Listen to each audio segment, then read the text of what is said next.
Medaram కుంభమేళాలో health security ఎంత important అనేది ప్రత్యేకంగా చెప్పాల్సిన అవసరం లేదు. మరి ఇక్కడ వివిధ అంటే ఈ మేడారం చుట్టుపక్కల కూడా హెల్త్ క్యాంప్ నిర్వహించడంతో పాటు అంబులెన్స్ అలాగే ఆశా వర్కర్స్తో కూడా ఇక్కడ సేవ చేస్తున్నారు. ఏ విధంగా ట్రీట్మెంట్ ఇస్తున్నారు, ఎవరెవరు వస్తున్నారు, ఎంతమంది వస్తున్నారు రోజుకి, ఒకసారి డాక్టర్స్ని అడుగుదాం. వీరిద్దరు కూడా ఇన్ఛార్జ్ ఇక్కడ ఇదంతా పర్యవేక్షిస్తున్నారు. నమస్తే డాక్టర్. నమస్తే అండి. ముందుగా TV9 యాజమాన్యానికి మరియు మీకు కూడా ధన్యవాదాలు.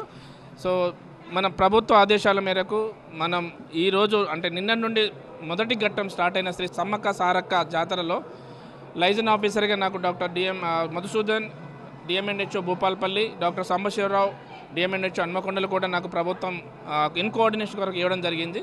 సో టోటల్గా మేము ఇన్ఫ్యాక్ట్ ఈరోజే కాదు, జనవరి 14 నుండి కూడా మేము ఓపీ సేవలు ఇక్కడ సర్వీస్ ప్రారంభించడం జరిగింది. సో 19th వరకే మేము 1400 పైచీలకు ఓపీ కూడా చూడడం జరిగింది. 677 IP కూడా చేశాము, 67 రిఫరల్ కూడా చేశాము. సో మాకు అసలైన ఘట్టం నిన్న స్టార్ట్ అయింది. ఆ రోజు నుండి ఈ రోజు వరకు ఓపీ మేము 49,000 పైచీలకు చూసినాము. ఒక 350 ఇంజురీస్ చూసినాము. రెఫరల్ 167 రెఫరల్ చేసినాము ఈ రోజు వరకు.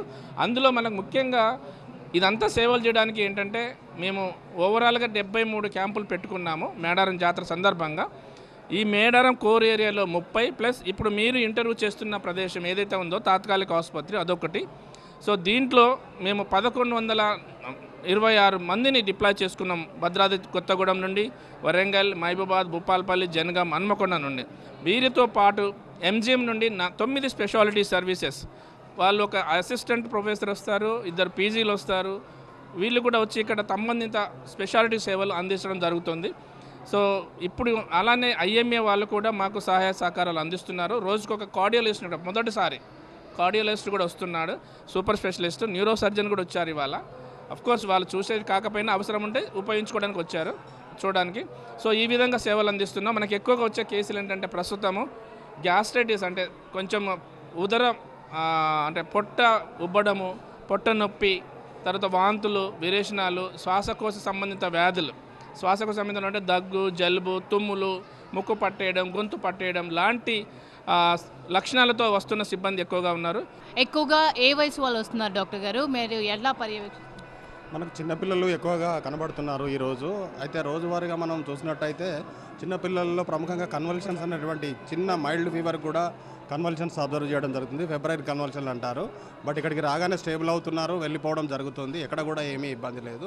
బట్ ఈ సెంటర్లో ఉన్నటువంటి ఏ పేషెంట్ అయినా కూడా మేము రెఫరల్ ప్రాబ్లం ఉంటే తప్ప మిగతాది మ్యాక్సిమం స్టెబిలైజ్ చేసి వితిన్ 4 to 5 hours రికవరీ చేసి పంపిస్తున్నాము. ఇప్పటివరకు ఏ అడ్వర్స్ కూడా మాకు కనబడలేదు. క్రౌడ్లో మేము అంబులెన్స్ని చూస్తున్నాం, మొబైల్ సర్వీసెస్ కూడా ఉన్నాయి 2-wheeler పైన. ఎంతమంది వస్తున్నారు డైలీ మన జాతర స్టార్ట్ అయినప్పటి నుంచి? 108 మనకు 16 అంబులెన్స్ ఆపరేట్ చేస్తున్నాం ఇక్కడ. అలానే మనకు మొబైల్ అంబులెన్స్ అంటే ఫస్ట్ రెస్పాండర్ అంబులెన్స్ అని బైక్ అంబులెన్స్ అంటాము. వాటిని కూడా లాస్ట్ టైం నేను 12 మాత్రమే జాతరలో ఉపయోగించడం జరిగింది.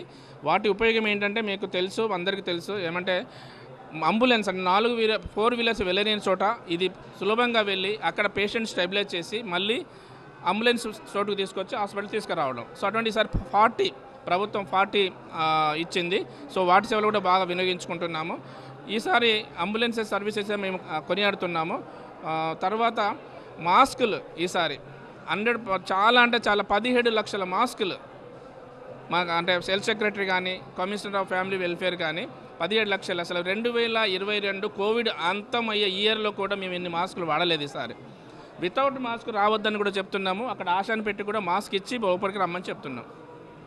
ఆశా వర్కర్స్ని ఏ విధంగా వాళ్ళ సర్వీస్ ఎలా యూజ్ చేసుకుంటారు? ఆశా వర్కర్లను మనము డీహైడ్రేషన్ ప్రివెన్షన్ కింద ORS ప్యాకెట్స్ వాళ్ళకు తగ్గట్టు విధంగా ఇస్తూ గుడి ముందు, గుడి వెనక భాగంలో క్యూ లైన్లలో, అదేవిధంగా వితిన్ ద హాస్పిటల్లో ఈచ్ లైన్కు ఒక్కొక్కరిని పెట్టేసి మనము కమ్యూనికేషన్కు యాజ్ వెల్ యాజ్ డీహైడ్రేషన్ ఉన్న వాళ్ళకు, దాహంగా ఉన్న వాళ్ళకు ఈ ప్యాకెట్స్ ఇవ్వడము, వీలైన చోట్ల శుభ్రమైన నీరు తాగండి అని చెప్పించడంతో దాదాపు ఈ డయేరియా, డిసెంట్రీలు మాత్రం తగ్గినాయి. అయినప్పటికీ కొంతమంది వాటర్ క్యారీ చేయడం లేదా ఎక్కడ పడితే అక్కడ వాటర్ తాగడం వల్ల కొంత వామిటింగ్స్, మోషన్స్ అనేటువంటి అవుట్ సైడ్ ఫుడ్ తీసుకోవడం వల్ల కూడా జరుగుతున్నాయి. బట్ మ్యాక్సిమం ఫుడ్ సేఫ్టీ అనేటువంటిది ఉంటే ఇలాంటి గ్యాస్ట్రోఎంటరైటిస్ సంబంధించినటువంటి వ్యాధులు రావు. ఆ జాగ్రత్తలు మాత్రం మేము ఎప్పటికప్పుడు చెప్తున్నాము. ఓకే. క్రిటికల్ ఉన్న పేషెంట్స్, హార్ట్ స్ట్రోక్ ఉన్న పేషెంట్స్ అలాంటి వాళ్ళు వచ్చారా? ఒకవేళ వస్తే మీరు ప్రిపేర్డ్గా ఉన్నారా? ఎస్ అండి. సో మీరు అడిగిన ప్రశ్న సమాధానంగా మేము దాదాపుగా అక్కడ ఏఈడి ఆటోమేటిక్ ఎలక్ట్రానిక్ డీఫిబ్రిలేటర్ కూడా పెట్టాము. అలానే ఈసీసీ కూడా చేసాము. ఇప్పటివరకు 58 ఈసీజీలు అటువంటి లక్షణాలు కలిగిన వ్యక్తులు వస్తే 58 ఈసీజీలు తీసాము. దాంట్లో 3కి మాత్రము కొంచెం కార్డియాక్ చేంజెస్ ఉన్నాయి. వారికి ఇక్కడ స్టెబిలైజ్ చేసి ఎవరైతే కార్డియాలిస్ట్ కానీ ఫిజిషియన్ కూడా ఉన్నారో వాళ్ళు స్టెబిలైజ్ చేసి ఎంజిఎం తీసుకెళ్లారు. అటువంటి కేసులను కూడా మేము ట్యాకిల్ చేస్తున్నాం. ముఖ్యంగా మనకు ఇక్కడ ఉన్నటువంటి ప్రతి సిబ్బందిని ఏదో రకంగా పబ్లిక్ ఉపయోగపడే విధంగా మనం వాడుతున్నాము. ఆశా నుంచి మొదలుకుంటే మా వరకు ప్రతి సెక్టార్లో అందరిని ఇన్వాల్వ్ చేసి ఎక్కడ ప్రాబ్లం రాకుండా, కమ్యూనికేషన్ గ్యాప్ లేకుండా మేము ఎప్పటికప్పుడు కవర్ చేయడం జరుగుతుంది.